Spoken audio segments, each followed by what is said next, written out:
Welcome back, Holy Creatives, to By Holy Collective, a place where I'm just sharing my way of bringing art and design together. So today, I have a fun little video I wanted to bring you along.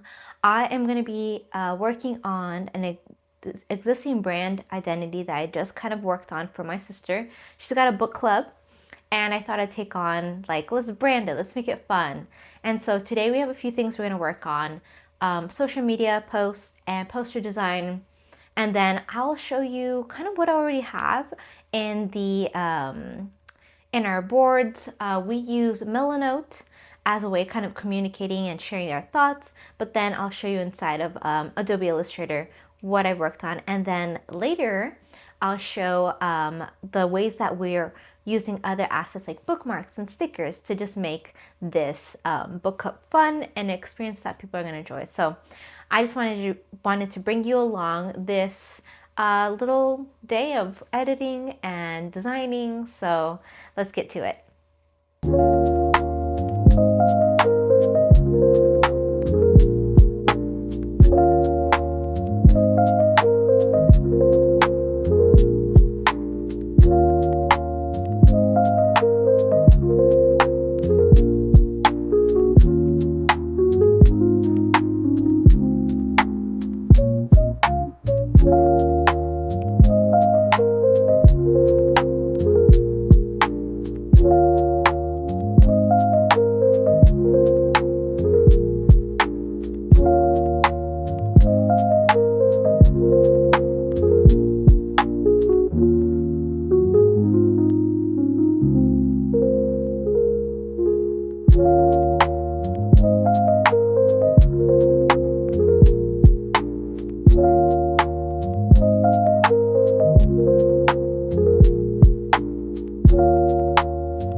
Okay, so here is the Milanote board that me and my sister used during the process. Here you have kind of what is called the creative direction. We have color, we have the types of images that help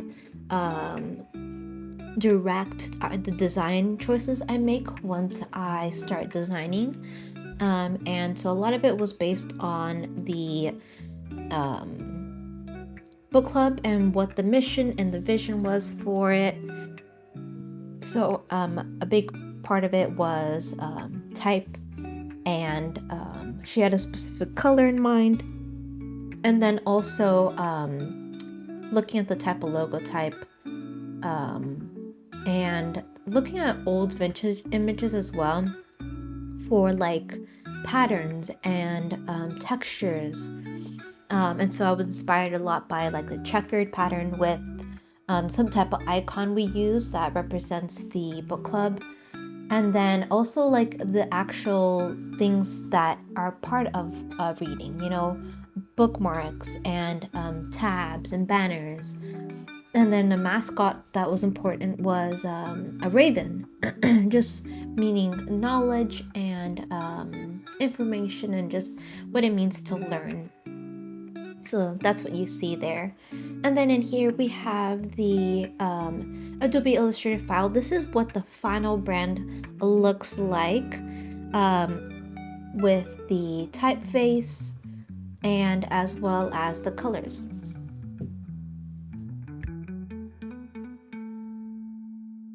You can see here what kind of was the process for me to get there. So I was experimenting with different fonts, the widths, the thickness of the font, and then coming to that mascot, and then trying to see these little elements like the word "the" and how it's scripted versus everything else being sans serif or serif, and then the color choices. So I knew the one color she wanted, what goes well with it, and then here you can see that pattern that I chose for it as well.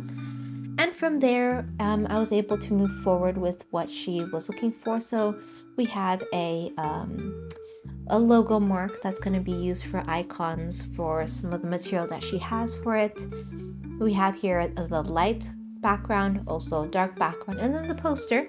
And then if you see some blurred information, it's just to keep some things safe and private for just privacy reasons. But this is the two options I gave her, and what we went with was that second one with the striped between the genres at the top and then the pretty cream color at the bottom, so you can see. And then this is a little social post for all the little dates they'll have for their meetings. And now we're getting into the printed material. Here you see the poster that's being printed. This is a Canon Pixma 6200 series on double-sided matte photo paper from Canon as well. And it's a great paper. It allows the printed images to be beautiful and just amazing color.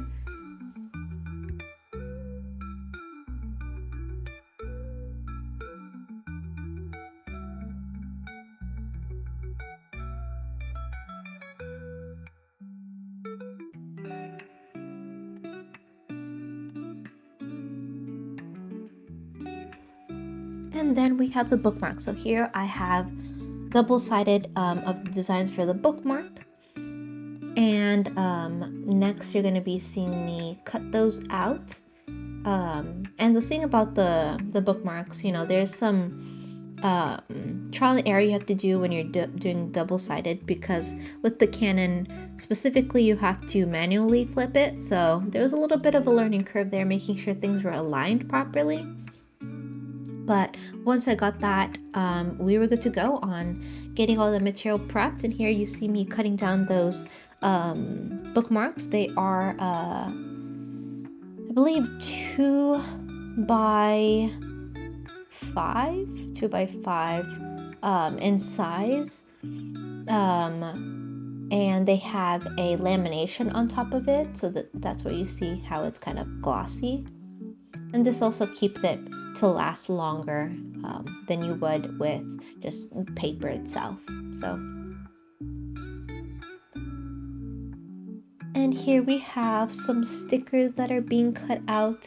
I put these stickers, I turned some of those elements from the branding suite into PNGs. And for example, the raven, I just made that itself a sticker. And then brought that into Cricut, and I'm using my Cricut Joy Extra to cut it all out. And this is the waterproof sticker paper from Cricut as well. So it comes with the regular vinyl sheet, but then on top you can put a lamination process.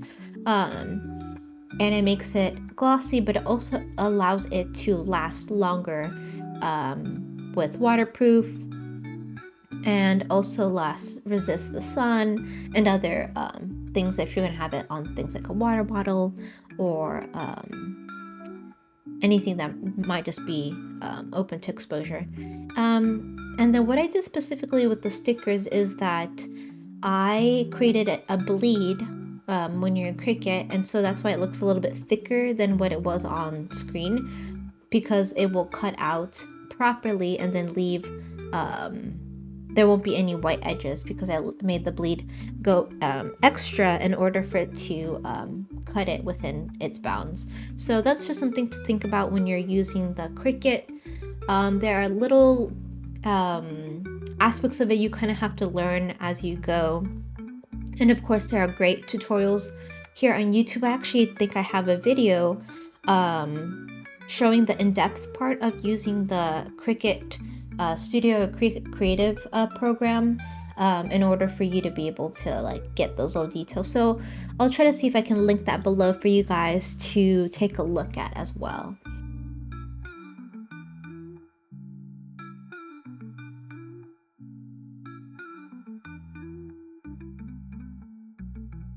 And what I love about the Cricut is that, you know, it makes it just so easy for you to cut it and pull off that sticker paper off that mat. But it ended up turning out so wonderfully, so beautifully. The colors were rich, and I was just like so excited. I took one and put it on my iPad already. But it's a great way to bring aspects of, you know, when you're creating a visual identity, how that can connect with the audiences, the people who are getting to see this brand. So that was a fun part. And then here are all the different pieces together. We've got the bookmark with the logo on the front, and then the pattern on the back that works quite nicely actually with it. And next we have the Raven sticker.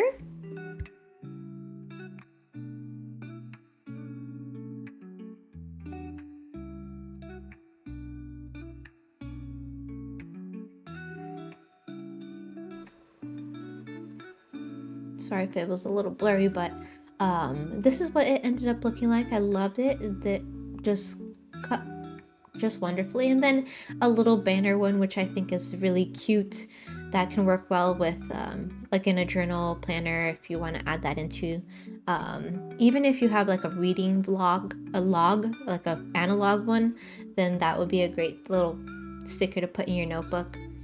And then just the main logo type sticker as well. So something I enjoyed. And then next you'll see different mock-ups that I have included for this project and that can be seen in my portfolio as well.